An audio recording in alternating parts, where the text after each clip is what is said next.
মার্চে রামনবমী তিথি। এই রামনবমী তিথি ২৬শে মার্চ না ২৭শে মার্চ কবে পালিত হবে? জেনে নিন শুভ মুহূর্ত সম্পর্কে। এই বছর নবমী তিথি ২ দিনে পড়ায় রামনবমীর তারিখ নিয়ে সকলেই বিভ্রান্ত রয়েছেন।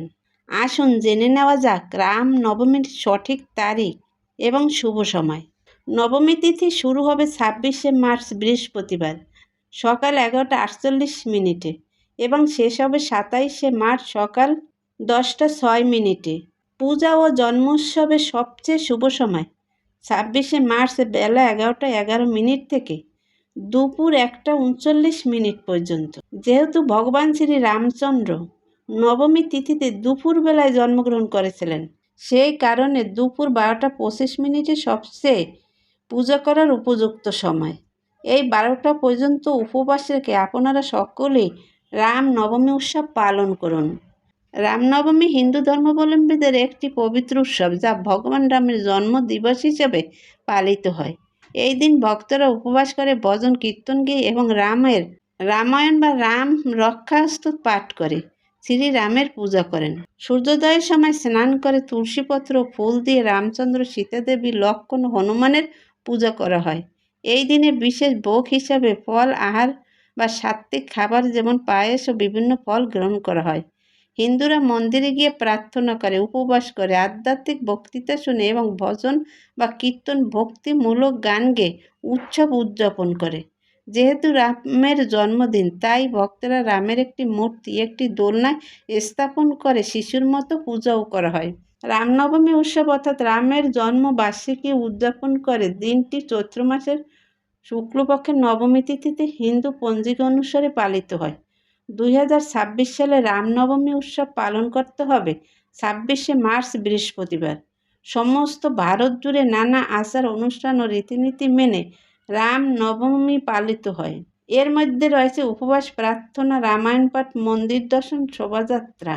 এছাড়াও দাতব্য অনুষ্ঠান এবং সামাজিক ভোজন আয়োজন করা হয়। রামনবমীর দিন শ্রীরাম, সীতামা এবং হনুমানজিকে তুলসী পাতার মালা অর্পণ করা হয়। যাদের সন্তান হয় না তারা সন্তান লাভের জন্য একটি নারিকেল লাল কাপড়ে মুড়ে সীতামাকে অর্পণ করুন। এই দিন রাম মন্দিরে গিয়ে ১১টা মাটির প্রদীপ ঘি দিয়ে প্রজ্বলন করুন এবং জয়রাম মন্ত্রটি ১০৮ বার পাঠ করুন। এই কাজটি ভক্তি সহকারে সন্ধ্যাবেলা করতে হবে। এর মাধ্যমে আপনি অবশ্যই ফল লাভ করতে পারবেন। উত্তর ভারতে রাজা দশরথ এবং রানী কৌশল্যার ঘরে রামের জন্ম হয়। শাস্ত্রে উল্লেখ আছে যে দেবতাদের আদেশেই তার জন্ম হয়েছিল। পৌরাণিক কাহিনী অনুসারে ভগবান শ্রী রামচন্দ্র ত্রেতা যুগে অধর্ম বিনাশ করে ধর্ম পূর্ণ প্রতিষ্ঠা করার জন্য শ্রী রামচন্দ্ররূপে অবতার গ্রহণ করেন।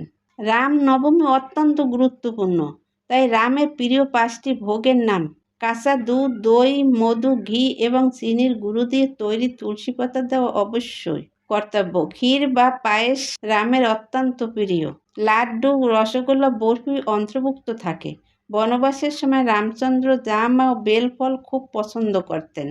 জিলাপি বা মিষ্টি জাতীয় খাবার রামের প্রিয় ভোগ। এই পবিত্র দিনে মাছ, মাংস খাওয়া, তামসিক আহার, কটু কথা, মিথ্যা বলা এবং চুল নখ কাটা উচিত না। ঘরবাড়ি পরিষ্কার পরিচ্ছন্নতা এবং দিনের বেলা ঘুমানো এড়িয়ে চলুন।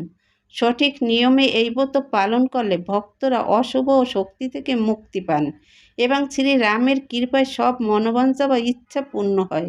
নিষ্ঠার সাথে পালন করলে পাপমোচন হয় এবং ঈশ্বরের প্রতি ভক্তি বৃদ্ধি পায় বলে বিশ্বাস করা হয়। রামনবমীর দিন এই কাজগুলো অবশ্যই করুন। এই দিন দোলনার উপরে রামমূর্তি রাখা শুভ বলে মনে করা হয়। এই দিন উপবাস করলে সংসারে সুখ সমৃদ্ধি আসবে। ঘুম থেকে ওঠার পরে দেবতাকে অর্ঘ্য নিবেদন করা উচিত।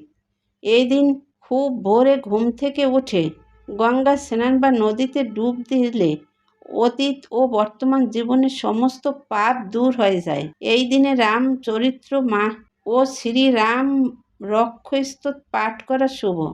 পাশাপাশি হনুমানের 40 পাঠ করতে পারেন। এই দিন কি করবেন না? এই দিন কাউকে ঠকাবেন না, সৎ থাকুন, কুচিন্তা করবেন না। এই দিন কোনো রকমের তামসিক খাবার, আমিষ আহার ভোজন করবেন না। এই দিন পেঁয়াজ, রসুন, মাংস, আমিষ বর্জন করতে হবে। চুল, নখ, দাড়ি কাটা যাবে না। বিশ্বাস করা হয় যে এই দিনে যথাযথ আচার অনুষ্ঠানের সঙ্গে পুজো করলে সুখ, শান্তি এবং সমৃদ্ধি আসে। এই রামনবমী তিথি উৎসব অত্যন্ত গুরুত্বপূর্ণ। আমাদের সকলেরই এই উৎসব পালন করা উচিত। জয় শ্রী রামচন্দ্রের জয়।